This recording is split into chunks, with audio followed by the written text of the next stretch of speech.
Hey BookTube, Chelsea the Reading Outlaw here to do my first ever Sexy Saturdays. This is a new series that I am starting where we are talking about various romance and erotica books, hopefully at least a couple each time, hopefully on a theme. No promises. I'm also not entirely sure how frequently these videos will be going up. I'm hoping for at least once a month, more than that if I can manage, but once a month to start I feel like is a good goal.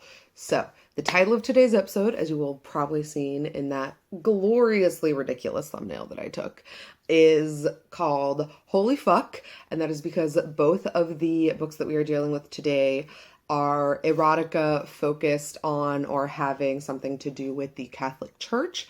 So I'm just going to give you that disclaimer now.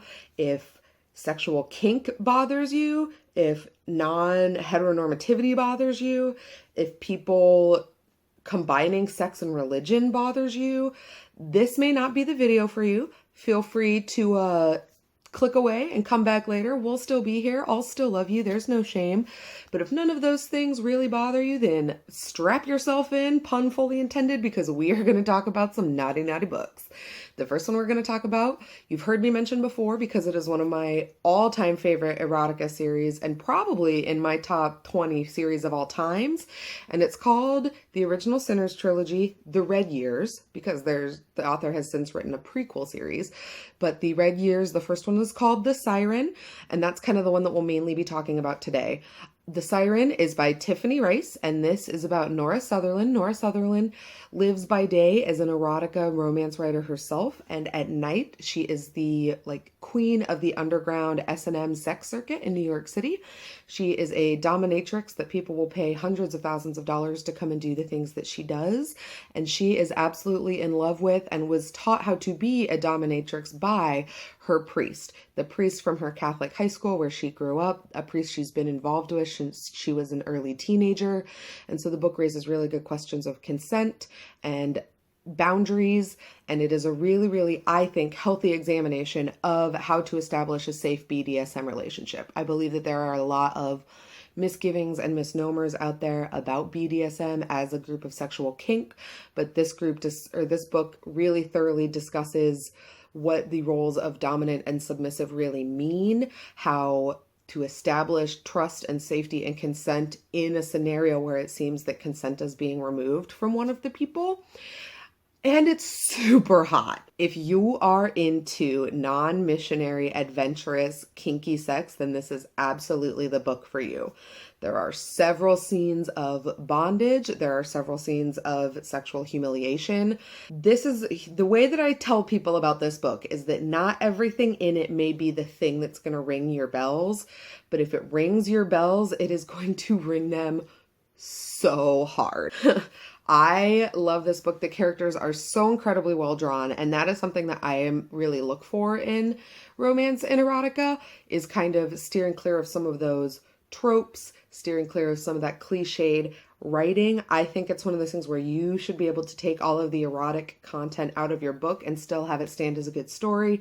This book absolutely passes that litmus test with flying colors. This is one of those books that you absolutely need to pick up, especially if none of those factors that I mentioned at the beginning bother you at all. The second book that we're going to talk about is a book called Priest, and this is an ebook that you can purchase. I think it's $5.99, or at least it was $5.99 when I purchased it, which was a steal.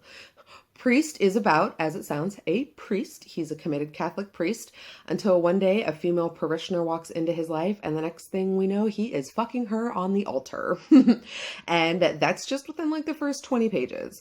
So it's not too long after that that we enter some conversations of the priesthood and consent and celibacy, and how do you draw that line between being a man and being a man of God.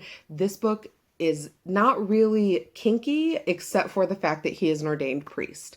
That's really the only kind of possibly squicky thing about it. Other than that, it is a lot of hetero cis sex, and I have no problem with that. It is really great. It is really great. This is one of those books where you may not be able to take the erotic scenes out and still have a book that is as quality like you did with The Siren, but I believe that some of the sex scenes in this book are hotter than the sex scenes in the Siren.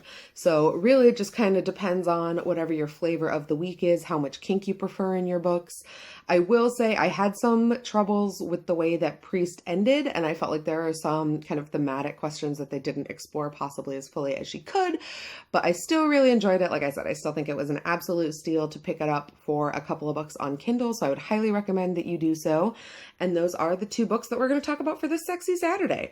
We didn't get too much into them. I believe that part of the fun of romance and erotica novels is leaving something to the unknown and the imagination and letting you find out for yourself what works for you when you pick up the book. I do want to go ahead and give a little note at the end of this video. I'm hoping this is the only time I have to do this, but because sex is something that is still considered so taboo to talk about in my country and in so many parts of the world, there will be quite a bit of policing in the comments in terms of flaming, hating, trolling, any of that. It won't be tolerated. Please feel free to leave your comments, questions, concerns down below. Let's have a discussion. I believe that reading erotica is how we get to know what we prefer sexually, how we get to know what other people might prefer sexually, and it opens the doors for those conversations about some of the bigger topics, things like female agency, consent, enjoyment, sex positivity, quite a few of those things. Speaking of sex positivity, there will be a teen edition of Sexy Saturdays coming up before too long